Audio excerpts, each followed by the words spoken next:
Chapter number 7 nervous system. Nervous system जो है वो चीफ कंट्रोलिंग और coordinating system of the body है और ये कंट्रोल और रेगुलेट करता है all activities of the body, voluntary activities हो या इनवॉलेंट्री एक्टिविटीज हो, इन सब को कंट्रोल क्या कौन करता है? नर्वस सिस्टम करता है। और ऑर्गेनिजम्स को एक सराउंडिंग के साथ एडजस्ट होने में भी हेल्प करता है। The protoplasmic extension of the nerve cells from the neural pathways called nerves. ठीक है, नर्व्स क्या है? Protoplasmic extension of the nerve cells है। ठीक, और नर्व्स का क्या काम है कि इंपल्स जो सेंसरी और मोटर हो सकती है conducted through the nerves, nerves के थ्रू इंपल्स कंडक्ट होती है। और इंपल्स दो टाइप्स की होती हैं, या सेंसरी होगी या मोटर होगी। ठीक है, तो ये बहुत इंपॉर्टेंट है कि इंपल्स कितनी टाइप्स की होती हैं? दो टाइप्स की होती हैं, सेंसरी या मोटर्स। फिर क्या है? The sensory impulse are transmitted by the sensory nerves from the periphery to the central nervous systems. Simply अगर हम कहें तो क्या होता है? सेंसरी इंपल्स जो होता है वो पेरिफेरी से सेंट्रल नर्वस सिस्टम्स को ट्रांसमिट होती है। ठीक है, सेंसरी जो नर्व्स है उसका दूसरा नाम है अफेरेंट नर्व्स। ये बहुत इंपॉर्टेंट है कि सेंसरी नर्व्स का दूसरा नाम जो है वो कौन सा है? वो है अफेरेंट नर्व्स। ठीक है, और इसका क्या काम है? ये पेरिफेरी से, पेरिफेरी में क्या आता है? स्किन आता है, म्यूकस मेम्ब्रेन आता है, मसल्स आती हैं, टेंडन्स आते हैं, जॉइंट्स आते हैं और स्पेशल सेंस ऑर्गन्स आते हैं। इस पेरिफेरी से सेंसरी इंपल्स को सेंट्रल नर्वस सिस्टम की तरफ लेकर जाती है। ठीक, तो दूसरी इंपल्स कौन सी है? Motor impulse. ठीक है, तो motor impulse are transmitted by the motor nerves from the central nervous system to the periphery.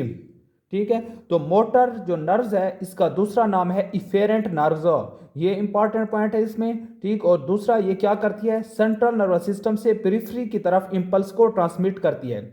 तो जो इंपल्स, ठीक है, और फिर पेरिफेरी में कौन सी चीज आती है? मसल्स और glands.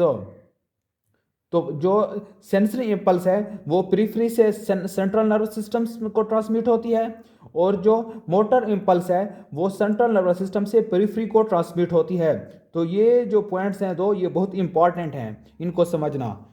The adjustment of the organisms to the given surroundings is the most important function of the nervous systems, without which it will not be possible for the organisms to survive। ठीक है, तो nervous system क्या करता है कि ये एक organisms को उसके सराउंडिंग में जो इन्वायरमेंट होता है उसके मुताबिक एडजस्ट होने में हेल्प करता है। और नर्वस सिस्टम इसके बगैर, नर्वस सिस्टम के बगैर ये पॉसिबल नहीं है। और फिर ऑर्गेनिज्म सर्वाइव भी नहीं कर सकेगा अगर वो सराउंडिंग इन्वायरमेंट के मुताबिक अपने आप को एडजस्ट नहीं करेगा। ये एक डायग्राम है, इसमें क्या है कि अफेरेंट और efferent pathways through the spinal cord. ठीक है, ये स्पाइनल कार्ड का कट सेक्शन दिखाया गया है। ठीक है, ये स्किन है और ये स्केलेटल मसल है। स्किन से क्या है कि ये एक प्रिफरल ऑर्गन है, तो सेंसरी फाइबर्स जा रहे हैं किसकी तरफ? स्पाइनल कार्ड के अंदर। ठीक है, और फिर स्पाइनल कार्ड से जो बाहर आ रहे हैं वो मोटर फाइबर्स हैं और वो स्केलेटल मसल्स को आ रहे हैं। ठीक है, इन सेंसरी फाइबर्स का दूसरा नाम अफेरेंट फाइबर्स है और मोटर फाइबर्स जो बाहर आ रहे हैं उनका दूसरा नाम है इफेरेंट फाइबर्स। तो ये एक स्ट्रक्चर दिखाई गया है जो कि जिसमें अफेरेंट और इफेरेंट पाथवेज हैं। ठीक है, इसके बाद हैं parts of the nervous system. जो नर्वस सिस्टम के पार्ट्स, नर्वस सिस्टम्स के दो पार्ट्स हैं, एक है सेंट्रल नर्वस सिस्टम और दूसरा है पेरिफेरल नर्वस सिस्टम। अब सेंट्रल नर्वस सिस्टम जो है उसमें उसको दो पार्ट्स हैं। ठीक है, ब्रेन और स्पाइनल कार्ड। ब्रेन का दूसरा नाम है इंसेफेलॉन और ये कहाँ पर होता है? क्रेनियल केविटी में। ठीक है, और इसका क्या काम है? हायर गवर्निंग सेंटर्स है। ठीक है, हायर गवर्निंग सेंटर्स है। फिर है स्पाइनल कार्ड और स्पाइनल मेडुला। ठीक है, ये कहाँ पर प्रेजेंट होता है? अपर 2/3 ऑफ द वर्टिब्रल कैनाल। ये पॉइंट इंपॉर्टेंट है कि ये कहाँ पर प्रेजेंट होते हैं? अपर 2/3 ऑफ द वर्टिब्रल कैनाल। और इसका क्या काम है? ये रिफ्लेक्स सेंटर है। ये जो डायग्राम है इसके अंदर ब्रेन दिखाया गया है और ब्रेन की स्पीरोलेटरल सरफेस दिखाई गई है। ठीक है, इसमें ये जो है ये इसका सेरेब्रम है। ठीक है, और सेरेब्रम्स की ये लोब्स हैं। एक इसकी जो फ्रंट में है इसको फ्रंटल लोब कहते हैं, ये जो ऊपर वाली लोब्स है इसको पेराइटल लोब कहते हैं और ये जो साइड पे है ये टेम्पोरल लोब है। अब यहाँ पर ये पोन्स हैं और ये सेरिबेलम्स है और ये मिड्यूला ओब्लांगेटा है। सेंट्रल नर्वस सिस्टम का जो सेकंड पार्ट है वो है peripheral nervous system. Peripheral nervous systems के दो कंपोनेंट्स हैं, एक है cerebrospinal nervous system. Cerebrospinal nervous system क्या है? सोमैटिक कंपोनेंट है प्रिफ्रल नर्वस सिस्टम का। इसमें क्या होता है कि 12 पेयर्स ऑफ क्रेनियल नर्व्स होती हैं और 31 पेयर्स ऑफ स्पाइनल नर्व्स होती हैं, 31 पेयर्स ऑफ स्पाइनल नर्व्स। और सेरेब्रोस्पाइनल नर्वस सिस्टम का क्या काम है? ये इनर्वेट करता है somatic structure of the head, neck, limb, body, wall को, ठीक है, और फिर मीडिएट करता है सोमैटिक सेंसरी और मोटर फंक्शंस को। अब यहाँ पर जो 31 pair of the spinal nerves हैं, इसकी डिस्ट्रीब्यूशन यहाँ पर दिखाई गई है डायग्राम में। सिंपली मैंने यहाँ पर लिखा है कि सर्वाइकल नर्व्स जो होती हैं टोटल 8 होती हैं, जो थोरेसिक नर्व्स हैं वो 12 हैं, लंबर नर्व्स जो हैं वो 5 हैं, और सैक्रल नर्व जो हैं वो भी 5 हैं, और कॉक्सीजियल नर्व जो हैं वो 1 है। टोटल 31 हो गई और 31 पेयर्स प्रेजेंट हैं नर्व्स के, ठीक है, 8 एक साइड पे और 8 दूसरी साइड पे, इसी तरह सारी यानी कि पेयर्स में है। डायग्राम में आप देखें तो सर्वाइकल जो रूट्स हैं 1 to 8 हैं, तो टोटल 8 हो गई, यहाँ पर 12 हैं, ठीक हो गया, यहाँ पर 5 हैं, यहाँ पर 5 हैं, और कॉक्सीजियल 1 है। तो इन ये जो नर्व्स हैं, number of nerves, cranial nerves और स्पाइनल नर्व्स, ये दोनों याद करना इंपॉर्टेंट है एमसीक्यूज के लिए, और इनकी डिस्ट्रीब्यूशन भी इंपॉर्टेंट है। जो प्रिफ्रल नर्वस सिस्टम्स का सेकंड कंपोनेंट है वो है प्रिफ्रल ऑटोनॉमिक नर्वस सिस्टम। इसका क्या काम है कि ये विसरल कंपोनेंट है प्रिफ्रल नर्वस सिस्टम का, और जो सेरेब्रोस्पाइनल नर्वस सिस्टम था वो सोमैटिक कंपोनेंट था, ठीक है, ये विसरल कंपोनेंट है। और इसका क्या काम है? इसमें विसरल एंड स्प्लैंक्निक नर्व होती हैं, विसरल या स्प्लैंक्निक नर्व्स, ठीक है, और ये सेंट्रल नर्वस सिस्टम से कनेक्ट होती हैं थ्रू सोमैटिक नर्व्स। इनका क्या काम है? ये इनर्वेट करती हैं विसरा, ग्लैंड्स, ब्लड वेसल्स को एंड नॉन स्ट्रेटेड मसल्स को, और ये इनर्वेट करती हैं विसरा को, ग्लैंड्स को, ब्लड वेसल्स को एंड नॉन स्ट्रेटेड मसल्स को, और मीडिएट करती हैं विसरल फंक्शंस। यहाँ पर ये जो टेबल है इसमें कंपैरिजन दिखाया गया है सेरेब्रोस्पाइनल नर्वस सिस्टम्स का और प्रिफ्रल ऑटोनॉमिक नर्वस सिस्टम का। इनमें कौन सा डिफरेंस है? जो सेरेब्रोस्पाइनल नर्वस सिस्टम है इसमें एक न्यूरॉन होता है, ठीक, जो डायरेक्टली स्केलेटल मसल्स को इनर्वेट करता है। ये न्यूरॉन है, ये इसका एक्सॉन है, और ये स्केलेटल मसल्स को कर रहा है। यहाँ पर जो होता है 2 न्यूरॉन्स होती हैं, ठीक है, उसमें एक प्री गैंग्लियनिक और दूसरा पोस्ट गैंग्लियनिक, और ये इनर्वेट करती हैं विसरा को, ठीक हो गया। तो ये इंपॉर्टेंट पॉइंट्स हैं कि इसमें एक न्यूरॉन है और इसमें 2 न्यूरॉन्स होती हैं। फिर है cell type of nervous system.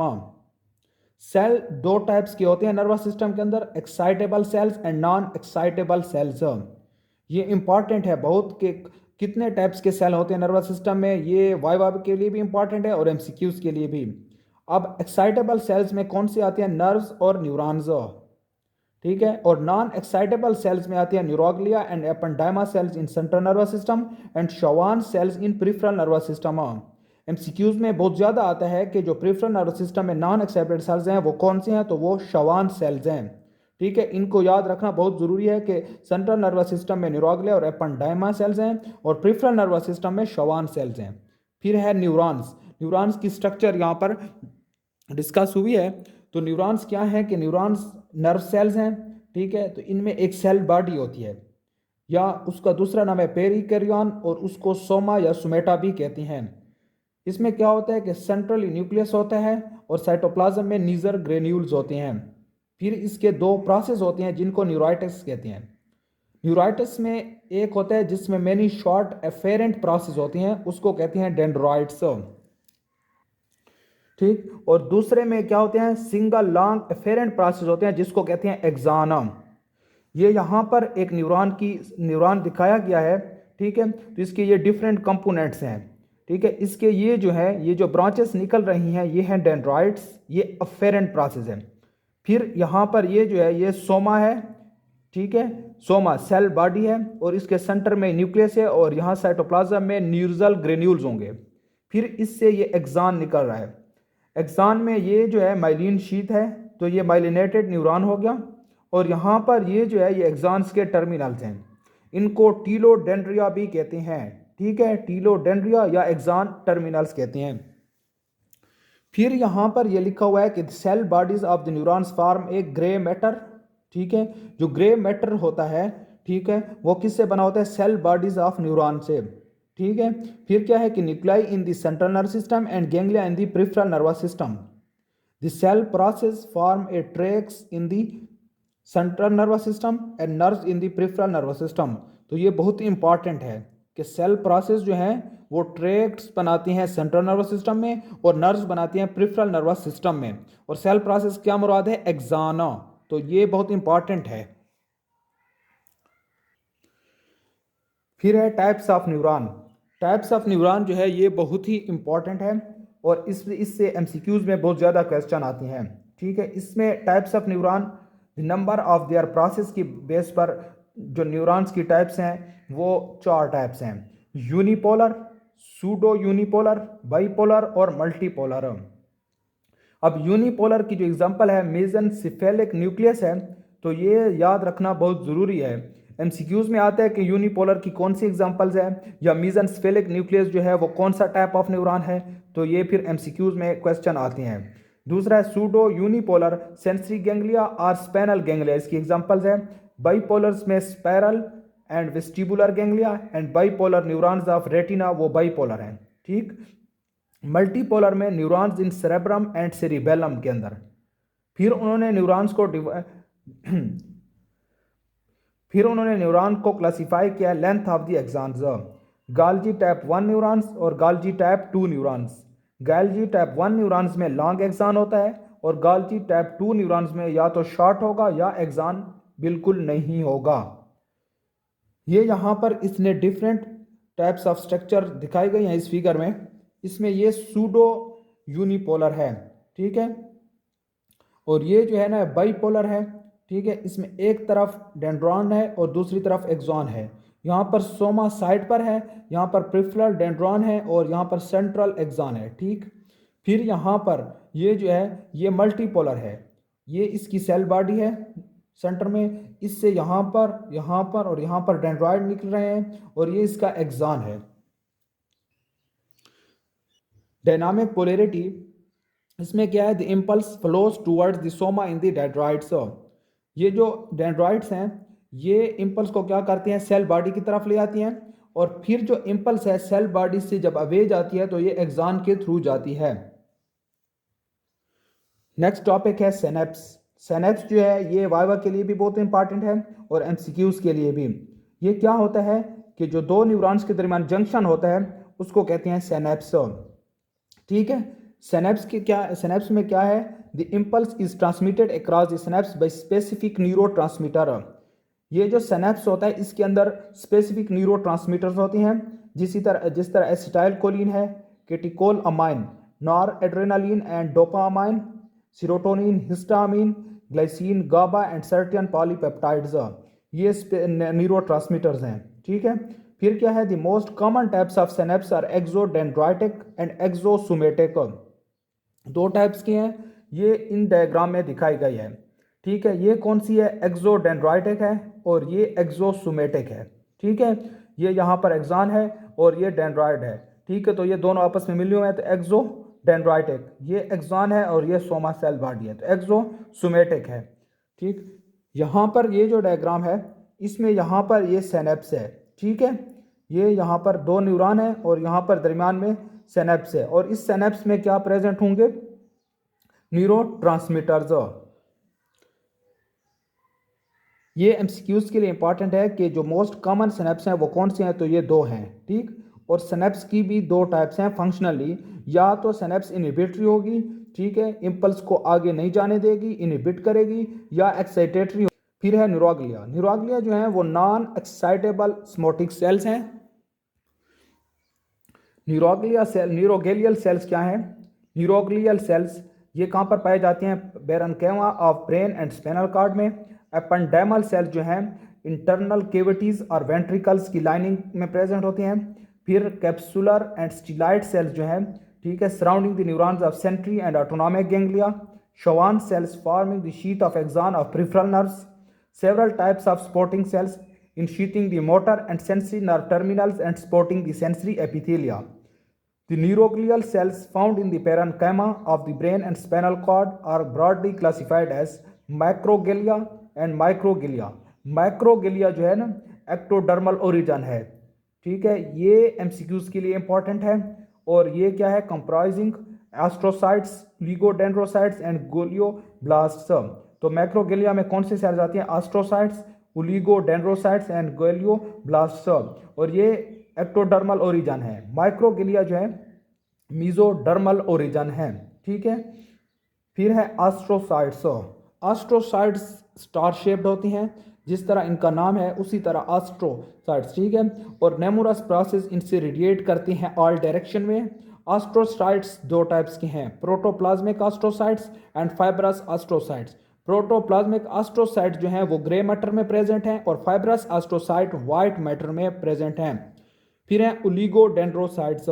Sales है फ्यूअर सेल प्रोसेस, इनके जो सेल प्रोसेस हैं वो कम हैं, ठीक है। ओलिगोडेंड्रोसाइट्स, ओलिगोफ्यू, ठीक है। इनकी दो टाइप्स हैं, इंट्राफेसिकुलर सेल्स और peri neuronal cells. Intrafascicular cells में ये कहाँ पर प्रेजेंट होते हैं, माइलिनेटेड ट्रैक्ट्स में, और पेरी न्यूरोनल सेल्स जो हैं सोमेटा ऑफ द न्यूरॉन्स की सरफेस पे प्रेजेंट होती हैं। सोमेटा यानी कि cell body of the neurons. Glioblast जो हैं वो स्टेम सेल्स हैं और ये कहाँ पर प्रेजेंट्स होती हैं, बीनीथ द एपेंडेमा, ठीक है, बीनीथ द एपेंडेमा। मैक्रोगिलिया जो हैं स्मॉलेस्ट ऑफ द गैलियल सेल्स हैं, ठीक है, और वेरी शॉर्ट और फाइन प्रोसेस होते हैं इनके। मैक्रोगिलिया जो हैं वो फाइगोसाइटोटिक इन नेचर हैं। माइक्रोगिलिया जो है वो फाइगोसाइटिक इन नेचर हैं, ठीक है, ये फाइगोसाइटोसिस करती हैं। तो इसलिए माइक्रोगिलिया को याद रखना बहुत इंपॉर्टेंट है कि इनका कौन सा फंक्शन है, ये बहुत इंपॉर्टेंट है। तो माइक्रोगेलियल सेल जो फाइगोसाइटोसिस करती हैं तो ये पॉसिबल है कि ये ड्राइव्ड हों मोनोसाइट से। अब यहाँ पर कुछ फिगर्स दिखाई गई हैं, इनमें क्या है कि ये प्रोटोप्लाज्मिक एस्ट्रोसाइट्स हैं और ये फाइब्रस एस्ट्रोसाइट्स हैं। यहाँ पर ये ओलिगोडेंड्रोसाइट्स हैं, फ्यू इसके साइटोप्लाज्मिक प्रोसेस हैं, और ये माइक्रोगिलिया है और ये एपेंडेमल सेल्स है। फिर है function of glia and ependymal cells. Functions of glial and ependymal cells, इनका क्या फंक्शंस है, ये मैकेनिकल सपोर्ट्स करते हैं न्यूरॉन्स को, ये नॉन कंडक्टिंग नेचर्स होती हैं, और गैलियल सेल्स एक्ट करती हैं इंसुलेटर के तौर पर। और दूसरा क्या है, remove the foreign material and cell debris by phagocytosis करती हैं। और डैमेज एरियाज जो नर्वस टिश्यू का होता है उसको रिपेयर करती हैं। न्यूरो ट्रांसमीटर्स को स्टोर करते हैं न्यूरल फंक्शंस को मेंटेन करने में, by maintaining the suitable metabolic ionic environment for the neurons. और इलिगोटाइटोनाइट्स माइलिनेटेड ट्रैक्ट्स में प्रेजेंट हैं। Exchange of material between brain and CSF में भी इंपॉर्टेंट रोल है एपेंडेमल सेल्स का।